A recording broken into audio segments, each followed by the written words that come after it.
अस्सलाम वालेकुम वरहमतुल्लाहि वबरकातुहू। रमज़ान का बहुत ही बाबरकत महीना चल रहा है। रोज़ा फ़र्ज़ क्यों है, रोज़े के फ़ज़ाइल और रोज़े के रूहानी फ़ायदे हम सबको बहुत ही अच्छे तरीके से मालूम है। रोज़े के कुछ जिस्मानी फ़ायदे भी होते हैं, लेकिन साथ साथ में कुछ इसके एडवर्स इफ़ेक्ट भी होते हैं, इसके कुछ मनफ़ी असरात भी होते हैं, जैसे dehydration, headache, hypoglycaemia, heartburn, muscles cramp, anaemia और नींद की कमी। लेकिन ये असरात कोई परमानेंट असरात नहीं होते हैं। जैसे ही रोज़ा ख़त्म होता है ये असरात भी अपने आप ज़ाइल हो जाते हैं, ये असरात अपने आप ख़त्म हो जाते हैं। लेकिन इन एडवर्स इफ़ेक्ट की वजह से हम रोज़े का पूरा फ़ायदा नहीं उठा पाते हैं। तो आज हम इसी टॉपिक पे बात करेंगे कि किस तरीके से हम इन एडवर्स इफ़ेक्ट को कम कर सकते हैं या इन एडवर्स इफ़ेक्ट का इलाज कर सकते हैं। देखिए, स्टार्ट करते हैं डिहाइड्रेशन से। देखिए, जब हम रोज़ा रखते हैं तो उस बीच हम कोई पानी नहीं पीते हैं, कोई फ्लूइड इंटेक नहीं करते हैं, तो उसकी वजह से हमें डिहाइड्रेशन हो जाता है। कि डिहाइड्रेशन को अगर मिनिमाइज़ करना है, डिहाइड्रेशन से अगर अपने आप को बचाना है, तो उसके लिए सहरी में और इफ़्तार के बाद बहुत ही अच्छी क्वांटिटी में, अच्छी मिक़दार में पानी को पीना है। खाने में, इफ़्तार में या सहरी में स्पाइसी या नमक वाले खाने से बिल्कुल परहेज़ करना है, क्योंकि ये आपके प्यास की शिद्दत को बढ़ाते हैं। अगर आप कॉफ़ी ज़्यादा पीते हैं या कोई एनर्जी ड्रिंक्स लेते हैं तो उसको भी अवॉइड करना चाहिए, क्योंकि इससे पेशाब ज़्यादा होता है और फिर डिहाइड्रेशन का ख़तरा बढ़ जाता है। ऐसे फल या सब्जियों का इस्तेमाल ज़्यादा करना चाहिए जिनमें वाटर कंटेंट या पानी की मिक़दार ज़्यादा हो। मिठाइयों या तो एकदम बंद कर दें, या अगर खाने का मन है तो बहुत थोड़ी सी खाएं, क्योंकि इससे भी प्यास लग बढ़ती है। रोज़े में या तो तंबाकू खाना बंद कर दें या तो इसको बहुत कम कर दें, क्योंकि इससे थूक बनना बहुत कम हो जाता है, लार निकलना बहुत कम हो जाता है और लार की ग्रंथि में, सेल थूक की गदूद में इन्फेक्शन होने का ख़तरा रहता है। रोज़े में सर दर्द कई तरह से हो सकता है। एक तरीका तो ये है कि ब्लड में कैफ़ीन की मिक़दार कम हो जाए। जो लोग चाय कॉफ़ी के शौकीन होते हैं तो उनमें जब रोज़ा रखने की वजह से इनका लेवल बहुत डाउन हो जाता है, तो उस वजह से भी सर दर्द हो सकता है। दूसरी वजह हाइपोग्लाइसीमिया है, शुगर का लेवल ही बहुत ज़्यादा कम हो जाता है, तो उसकी वजह से भी सर दर्द होता है। उसके अलावा अगर नींद अच्छी तरीके से नहीं हो पा रही है तो उस वजह से भी सर दर्द हो सकता है। डिहाइड्रेशन भी एक वजह है जिसकी वजह से सर दर्द हो सकता है। रोज़ा स्टार्ट होने से 1 या 2 हफ़्ता पहले ही अगर चाय कॉफ़ी के शौकीन हैं तो उनकी मिक़दार को कम कर दें, चाय कॉफ़ी पीना ही कम कर दें। लेकिन अगर आप छोड़ नहीं पा रहे हैं और आप श्योर हैं कि कैफ़ीन की वजह से ही सर दर्द हो रहा है, तो सहरी में स्ट्रॉन्ग कॉफ़ी आप ले सकते हैं। तो उसकी सहरी और इफ्तार के दरमियान पानी की मिक़दार ज़्यादा लें, ताकि डिहाइड्रेशन ना होने पाए और डिहाइड्रेशन की वजह से सर दर्द ना होने पाए। अगर आप कुछ लोगों को सर दर्द इफ्तार करने के बाद स्टार्ट होता है, तो ऐसी कंडीशन में आपको लो ग्लाइसेमिक इंडेक्स के फूड लेने चाहिए। देखिए, ग्लाइसेमिक इंडेक्स क्या होता है? इंडेक्स एक पैमाना होता है जिसमें ये नापा जाता है कि कौन सा खाना ब्लड शुगर लेवल को कितनी जल्दी बढ़ाता है। जो खाना ब्लड शुगर लेवल को जल्दी से बढ़ा देता है उसको हम बोलते हैं हाई ग्लाइसेमिक फूड, और जो खाना ब्लड शुगर लेवल को धीरे धीरे बढ़ाता है उसको हम बोलते हैं लो ग्लाइसेमिक इंडेक्स फूड। तो जिनको इफ्तार के बाद सर दर्द होता है तो ऐसे लोगों को लो ग्लाइसेमिक इंडेक्स के फूड लेने चाहिए। नेक्स्ट कंडीशन है हाइपोग्लाइसेमिया की। जब हमारे ब्लड में शुगर का लेवल कम हो जाता है तो उसको हम बोलते हैं हाइपोग्लाइसेमिया। हाइपोग्लाइसेमिया से बचने के लिए सहरी मस्ट है, सहरी ज़रूर करना चाहिए अगर अपने आप को हाइपोग्लाइसेमिया से बचाना है। सहरी में स्पेशली ऐसे कार्बोहाइड्रेट खाने चाहिए जो धीरे धीरे पचते हों, जैसे बार्ली है, वीट है, ओट्स है, बीन्स है, लेंटिल्स, ब्राउन राइस, ये सब धीरे धीरे पचते हैं। तो ऐसे खाना खाने से हम अपने आप को हाइपोग्लाइसेमिक होने से बचा सकते हैं।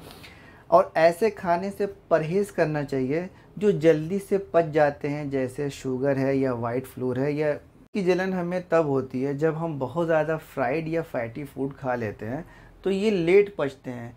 पेट चूँकि जब लेट खाली होता है तो उसकी वजह से हार्ट बर्न होता है। अब इससे बचने के लिए ये करना है कि हमें मसालेदार खाने कम खाने हैं, बहुत ज़्यादा हैवी खाना नहीं खाना है, बहुत फैटी खाना नहीं खाना है, और हमें कार्बोनेटेड ड्रिंक जिसको हम कोल्ड ड्रिंक्स बोलते हैं वो नहीं लेना है, क्योंकि ये हमारी गैस्ट्रिक एसिडिटी को बढ़ाता है। ये खाना खाने के फ़ौरन बाद लेटना नहीं चाहिए। अपने खाने को 2 पार्ट में बाँटें और इतना एक बार में इतना ही खाना खाएँ कि वो 2 घंटे में पच जाए। हालाँकि ये काफ़ी मुश्किल होता है, क्योंकि जब आदमी इफ़्तार करने बैठता है तो एक्स्ट्रा खा ही लेता है। हम उसी में खाना भी खाते हैं, उसी में पानी पी, सब मिक्स करने के बाद खाना जो है वो लेट पचता है और उसकी वजह से भी सीने में जलन हो सकती है। इसलिए अपने खाने को 2 पार्ट में ज़रूर बाँटिए और इतना ही खाना खाइए एक बार में जितना 2 घंटे में पच जाए, और खाना खाने के बाद टहलिए ज़रूर। नेक्स्ट कंडीशन है कब्ज़ियत की। कब्ज़ियत से बचने के लिए हमें सबसे पहले तो रिफ़ाइंड फूड से बचना है। पराठा है या मैदे से बनी चीज़ों से बिल्कुल बचना है। हमें ऐसे खाने खाने हैं जो स्लो पचते हैं, जिनमें फ़ाइबर कंटेंट बहुत ज़्यादा है, जिन खानों में फ़ाइबर बहुत ज़्यादा पाया जाता है, ऐसे खाने हमें खाने हैं। जैसे एप्पल है, बनाना है, पपाया है, खजूर है, इन सब चीज़ों का इस्तेमाल ज़्यादा करना है।